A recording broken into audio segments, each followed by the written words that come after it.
We need Igbo, not Igbo. Igbo don't need us. They don't need us. We need them seriously to develop this country. And my prayer is that one day an Igbo man will take the leadership, the mantle of leadership of the country. Should Tinubu release Nnamdi Kanu? Then why are you holding Nnamdi Kanu? For God's sake, the government released Nnamdi Kanu as a way of reconciliation. Because we need Igbo people to develop this country. And I continue to say it. That's my belief. I fought that war. See, yeah? Take your time, listen to this video. This is history, very important. The war, Nigeria war, that time, civil war, 1970, what happens? What happened? People who fought that war that time, is this man now explaining what happened. They say it's Igbo war, Igbo caused that war that time, Biafra, this, that. So this man was one of them who fought that war. He even wrote a book after that war. So he's here to explain what happened, and he's telling you now his experience, what really triggered that war at that time. Not Igbo. There people are saying it's Igbo war, Igbo caused it. No, he says it's not Igbo. He's here to explain. So take your time, listen to this man's story. Very interesting story. Please share this video and subscribe to the YouTube channel, please. 7 to 1970. My memories from the war front. The Holocaust. You called it Holocaust. Yes. How? Because the war was devastated, a very, very destructive war that we fought, that consumed lives, destroyed property. That was why I gave that, my book, that title. Holocaust. Holocaust. Who committed the Holocaust? Well, both sides, Nigeria and Biafrans. Your new book, you made a very strong argument in chapter 2 of the book. Yes. Saying that the Igbos did not cause the war. Yes. Who caused the war? The cause of that war, if we look at it closely, and through my intensive research, I discovered that that war was caused by the revengeful counter-coup of Major Murtala Mohammed, July 29, 1966. You see, that coup brought about hardship to Igbo people. The coup was a coup of revengeance. Through my research, I equally discovered that the killings of July 29, 1966 can be referred to a massacre of Igbo people. The senseless killing, it to say Lieutenant Colonel Yakubu Gowon stemmed the degeneration of that killing into Igbo program. There could have no war at all, civil war at all. But that coup, mass killing, snowballed into Igbo program that brought about the war. It ignited the war itself. That is my opinion. There's no way, there's no other way you can look at it. That is the truth of the matter. And that's my strong belief. It was not the Ungyogu revolution, you know, 1966 revolution that was erroneously believed to be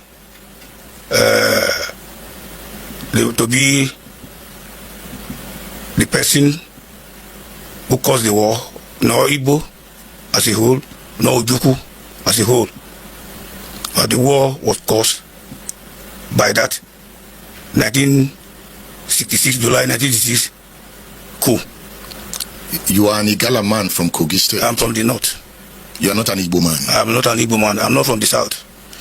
You joined the Nigerian Army in 1967. I joined the Nigerian Army in 1967. The program you are talking about took place in 1966. In 1966.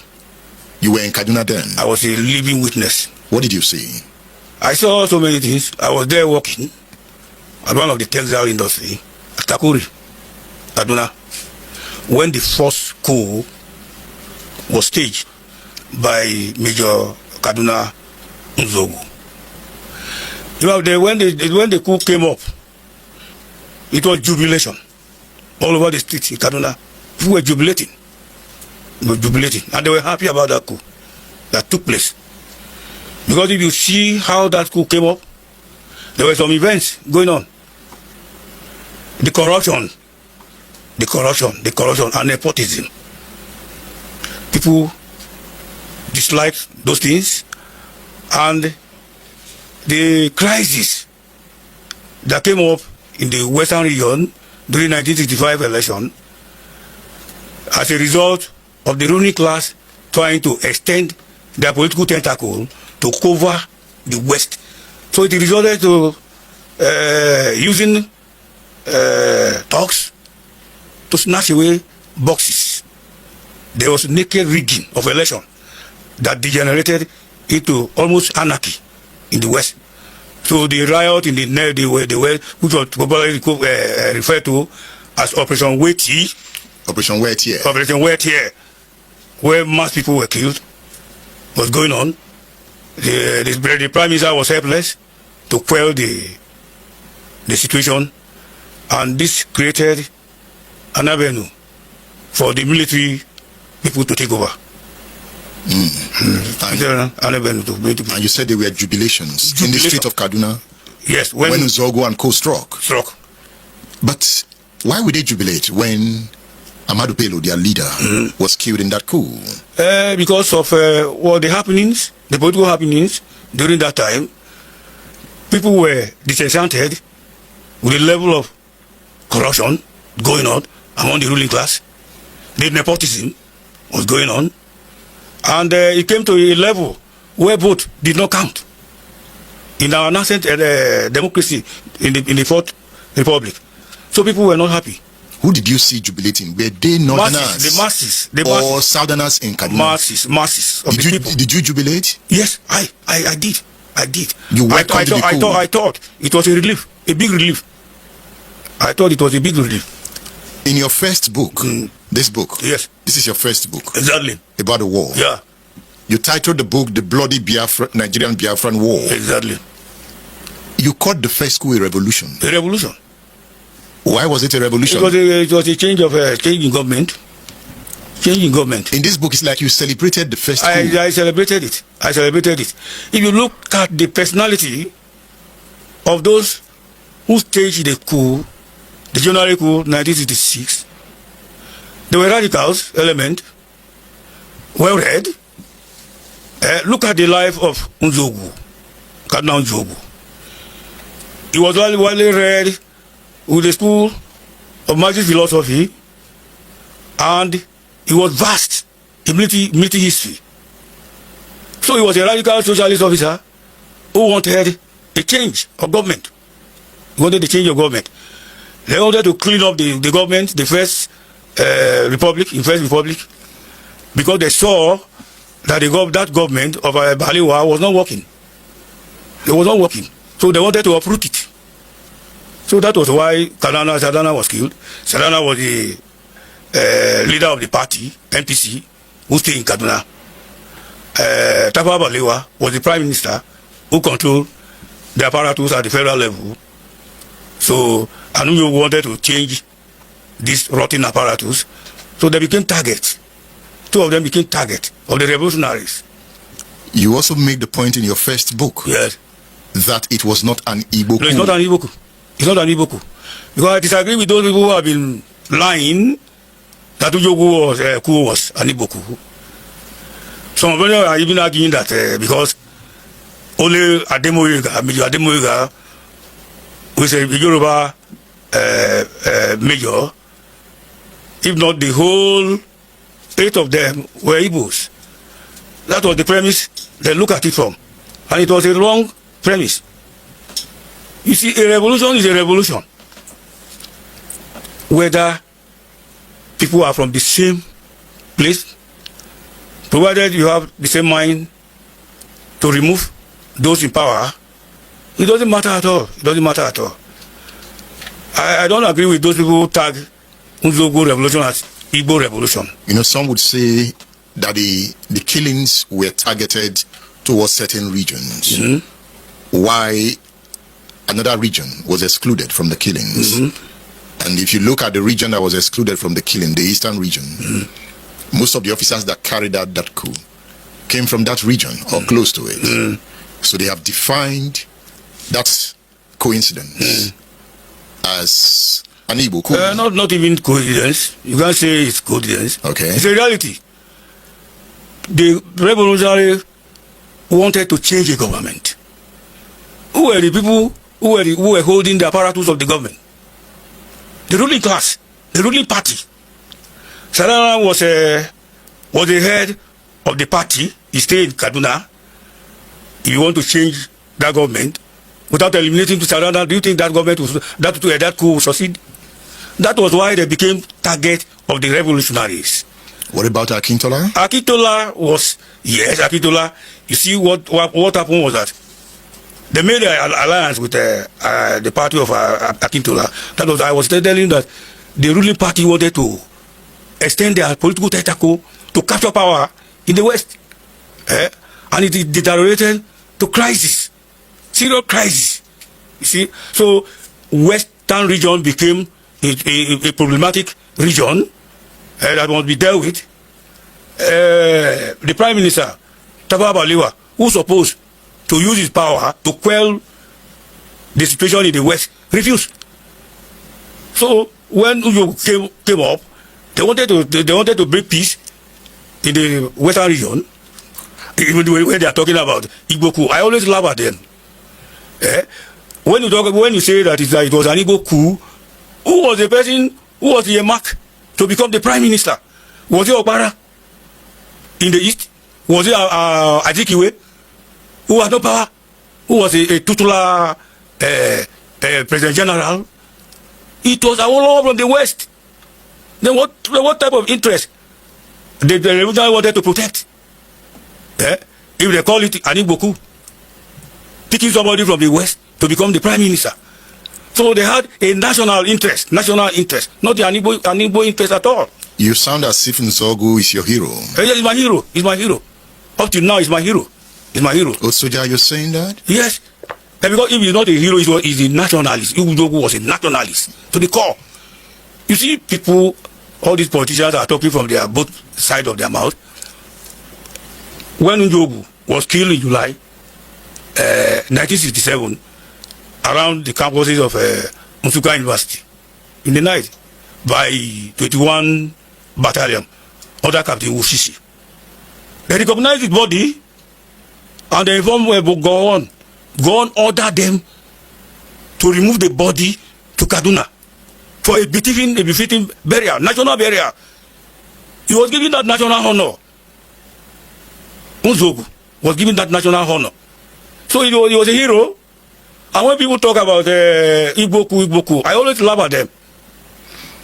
If you are interested in understanding the man Nzogu, I am recommending this book to you, Nzogu by Olusegun Obasanjo.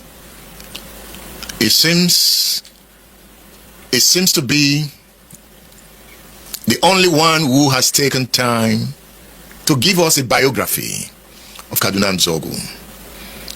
So this is one book that is revealing about the person of Nzogu. And Warrant Officer Peter Salifu, retired, seems to admire Nzogu a lot. So you can get this book on udarabooks.com, or you can order it through our WhatsApp numbers. So the numbers are on the screen. The Nzogu coup led to a counter coup. Yes. The counter coup was followed by a pogrom. The program. And your second book, entitled The Holocaust of the Nigerian Biafra War, it dwells on that Holocaust. Yes. That on the pogrom in chapter 2. Yes. You make the point that you identified the officers that led the counter coup. Yeah. Muhammad Buhari was one of them. Babangida. Abacha. Murtala Muhammad. T.Y. Danjuma. And some of them eventually became heads of states. 4 of them. Is there something special about the caliber of that team? If you look at it, you examine that coup and the enthronement of these people as head of state, military head of state, you realize that these people were the people who entrenched ethnicity into Nigerian politics. How do you mean? Yes. Right from there, if you look at Buhari regime, there's no doubt that you can call that regime anti-ethnicity. He encouraged ethnicity and other vices. You see, that is why if you look closely, the Murtala Mohammed coup and how 4 of them became head of the military government in Nigeria subsequently, they wanted to protect their own interests, not the interest of the masses, not the interest of the masses. And not the interest of the North? Not the interest of the North. Well, which not? Look at how they left the North in chaos. How many of them became president of this country from northern part of the country? Look at the poverty there, at alarming rate. Look at the insecurity in the North, the banditry, the Boko Haram, and maybe probably a week ago they said they have discovered another group again from Sokoto, coming up again. Go to North, we rule, our people govern for almost 20-something years. But what have we gotten from the North? Poverty and squalor. Abject poverty in the North. Nothing. You live in the North. I still live in the North. You came all the way from the North to Ibadan. For this interview. Yes. Despite my age of being 77 years old. Why were you so interested? I know, because I want to correct those errors. A lot of people are talking so much in the social media, trying to act or to distort history. They wanted to destroy history. So I want to put down the truth of the matter. You make the argument that the counter coup led to the civil war. Yes. You've also said that the counter coup was a revenge coup. Yeah, a revenge coup. That means to every action, there is an equal and opposite reaction. Yes. The counter coup was a reaction to the January coup. Yes. So if you are saying the counter coup led to the civil war, will I be right to also say that because the January coup led to the counter coup, so the civil war can also be linked to the January coup? Yeah, but how can you link it? The counter coup to January coup. They had their own interests at heart. Because the counter coup came because there was a January coup. But look at the killings. Look at the killings. Look at the killings. The counter coup, the target of the counter coup were the ruling class, 2 civilians from the North. 2 civilians from the North. Amadou Bello, who was the premier of the Northern region and the party leader, MPC, and the Tafawa Balewa was the prime minister, were killed.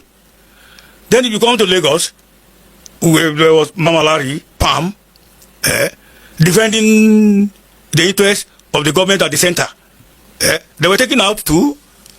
Then only Lagema, Lieutenant Colonel Lagema, the 4th Battalion commander at Ibadan, was equally killed because he was defending Akitola, that trouble Western region. That was why Lagema was taken out too.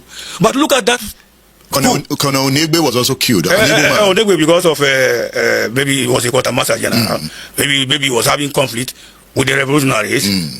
So an Igbo officer was killed. An Igbo officer was killed. How do you say about that? So the counter coup did not just target leadership. I don't know. It targeted the people. The people concerned at the upper echelon of the army. There was massacre in Abeokuta. There was massacre. Why I'm saying this? If you compare the coup, the January revolution, with Mohammed Murtala coup of July 29, 1960, you see a disparity here. In your second book, you said the January coup was ideological. Ideological, because the January 1966 coup, led by Major Cardinal Jobu, was with ideology and focus. They were having ideology and focus. And they were having a direction to take, path to take. But if you look at July 1966 coup, they had no ideology and focus.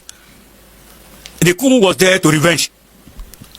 Obasanjo in this book, My Command, described the killings in the counter coup as senseless killing. Yes, senseless killing. I describe it in my own new book too. In chapter 2. Chapter 2. Because you quoted this book. Yes, I quoted this book. Why did you go for this book? Because Obasanjo was telling the truth.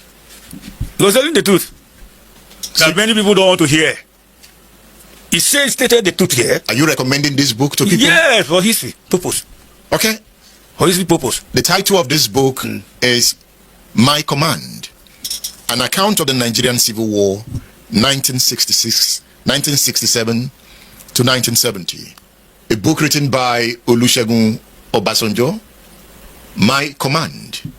It will help you understand where we are coming from. You can order your copy from udarabooks.com. Obasanjo said that the killings in the counter coup were senseless. Army officers of Igbo origin were killed in Abeokuta, in Ikeja, 3 of them, in the north, and northerners and military officers then went to town, and Igbos were targeted. That was what you saw. Yes, yes. In Kaduna. Igbo men and women were killed, yes. even children. Yes. That's what you call the pogrom. Yes, yes. And because of the pogrom, there was war. Yes. In 1967, you joined the Nigerian army. Yes. After you have witnessed the pogrom. The program, yes. You joined the Nigerian army during wartime. Yes. When did you realize that it was a pogrom? Was it before you joined the army or after you have left the I army? saw everything. I was a living witness. Then after the war, I decided to write my book. Why did you join the army to fight Biafra? To keep Nigeria one. That was the slogan to us. That was the slogan to us. There was no any other slogan rather than to keep Nigeria one. So by the time you were joining the army, you believed that the Igbo nation was wrong. Anyway, but later on I discovered that they were not wrong. You know, I was in the trench for 20 months, fighting day and night. 20 months without being posted to rear or transferred from the trench until the end of the war. And I saw how the Biafrans were determined with zeal to fight us. They were fighting for survival. Even it came to a point in 1969 when a lot of soldiers realized that the war was fruitless. It's not the war that only the ordinary people were being killed in the war front, and those who caused the war were not affected.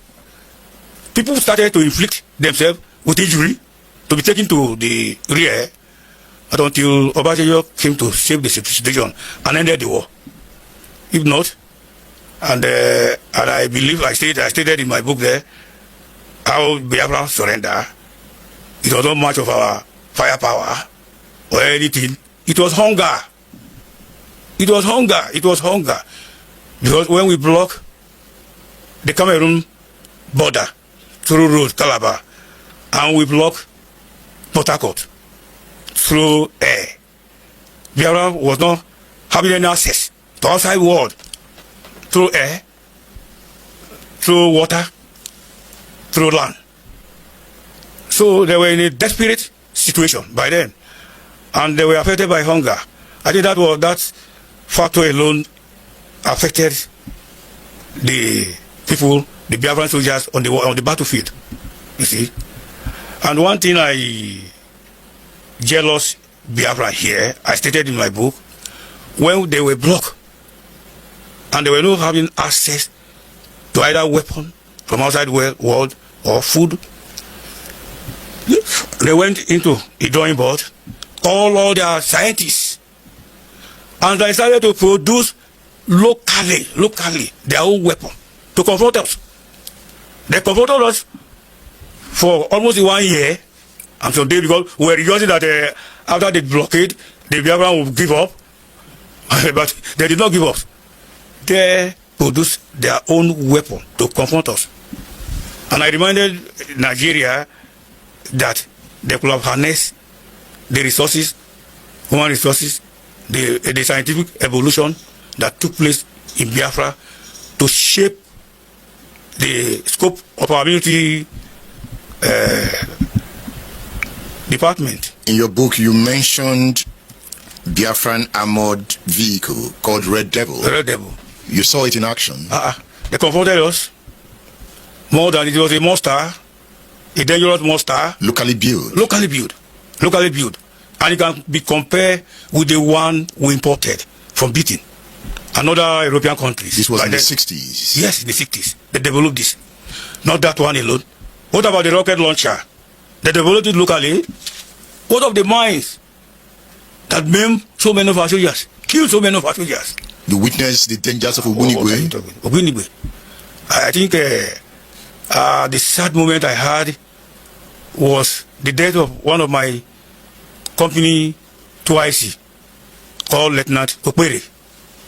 You see, when we were advancing towards Upper Power House from Umagbai on the main road, that one was on the top of the mines, and they blew it.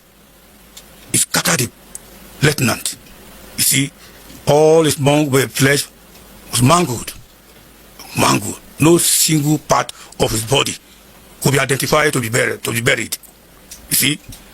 So to tell you how dangerous that mine was, it killed so many of our soldiers.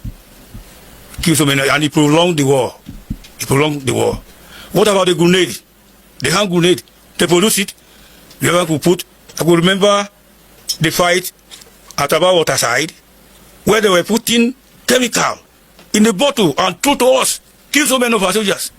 That was the innovation. You remember the crossing of Imo River? Yes. That was the saddest moment of my life on the battlefield. Can you tell me about it? It was horrible. It was horrible. It was that time Biafra massacre our soldiers. You see, when we took Aba, I think it was on 4th September 1968, then we were ordered to cross the Imo River. 37 Battalion was ordered to follow Ikotekpene Road to link up with 13th Brigade from Ikotekpene. 31 Battalion, under the command of Captain Issa, was commanded to follow Maya Road to link with the 1st Division. Even we were following them steadily, we pushed them as far as to St. Michael College. And we pinned down there. The second day saw the massive confrontation of Biafran against us. As early as 4 a.m., a machine gun from Biafran direction beat a staccato rattle. How the Biafran managed to infiltrate our defensive line was a surprise thing to us. They covered the whole rear. They encircled us with a tickling of an eye. They were confronting us fiercely. And then they forced us to withdraw to Aba Waterside. That was where we killed them. They were killing us.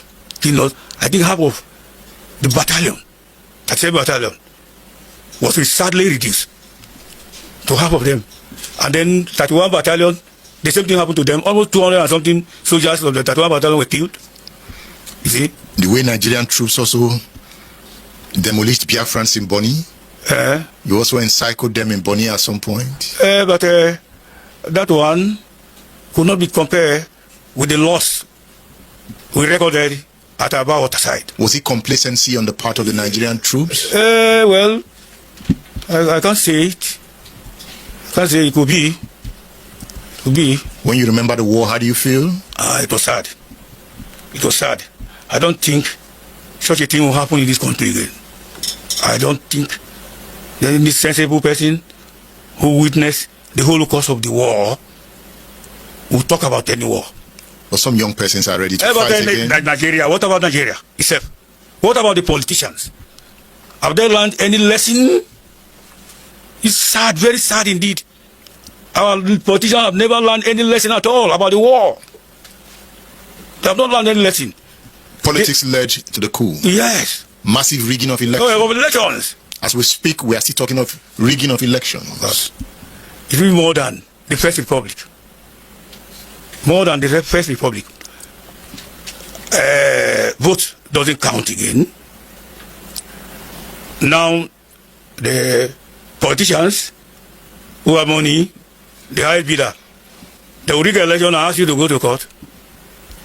And our courts, the politicians, they have hijacked our courts today. It is the court that declare a person winner in a political contest. It's not the masses again, not the electorate. That is the sad aspect of it. You are experiencing this as a 77-year-old man. Yes. And you are pained. Very painful. I mean, we don't learn from history. We don't. We don't. And I have to remind Nigerians that there is no country that can survive 2 civil wars. It's going to be a destruction. It's going to be a destruction. They have to learn the lesson. They have to learn the lesson. And put aside these Machiavellian politics. They justify the means. They justify the means. Look at what the governors of this country are accumulating today. We were in those days we were hearing embezzlement of public funds in thousands, but today in billions. In billions. Maybe probably, who knows, by tomorrow it will reach trillions of naira. You know, Nzogu's school speech was talking about those who collect 10%. 10%. Good for nothing VIP. Yes. And they got angry and struck. Yeah, they struck. They struck. What do you see if this continues? Well, to me, there are 2 options here to take. One could be Nigeria. We have to decide. If we don't want any revolution like Nzogu anymore, we have to decide to give leadership. We have to shift the leadership to the southeast. Leadership must be shifted to the southeast because the injustice is too glaring for everyone to see. Before we went to the war, we were having 3 regions. Igbo people were one of the largest region, ethnic race in Nigeria, Yoruba and Hausa. But look at the leadership role. The North have taken their fair share. Enough. The West have taken their fair share. Why? Why? Can Nigeria believe in Igbo leadership? And I'm saying it here. I want you to record it. Because maybe probably I will not be alive tomorrow because of my age. I'm saying here now that if Nigeria continue to deny leadership to Igbo people, then this country will not move forward. Will not move forward at all. Because we are having a race, an Igbo race, that are so intelligent, so industrious, so powerful. We saw them on the war front. We know what Igbo is. They are capable of developing the economy of this country. They are the only people that can develop the economy of this country. They have tested Yoruba, the North. Let us test Igbo people. People say that the fear of Igbo domination. What are they going to dominate? What are they going to dominate? What about the small-scale businesses throughout the whole country? Igbo control it, the economy, and it will be functioning very well. But if you are giving them a larger economy, they will develop it for the interest of this country. That is my belief. And I sincerely believe that if the mantle of leadership, political mantle of leadership is shifted to Igbo, within 4 years, the economy of this country will develop. Like Singapore, like Brazil, like India. That is my belief. That is my earnest opinion. This is your faith in the Igbo nation? Yes. I'm not an Igbo man. I'm not from the southeast. I'm not from the southwest. I'm from the north. But Igbo politicians are part of the mess in Nigeria. No, they are not. You have not given them the leadership. But they are leading their state. At the state level? Mm-hmm. No. We are talking about the development, the country development at this time. But they say charity begins from home. I don't know how to answer that. But what we are talking about the leadership of this country. And the leadership should be shifted to the Igbo people. So why the injustice? Why the injustice? Peter Obi contested in the last election. I don't know what was wrong with him. I don't know whether it's it was democracy. I don't know whether he was rejected by the electorate. You know what our electoral system is in this country. I don't know. Let's go back to the war.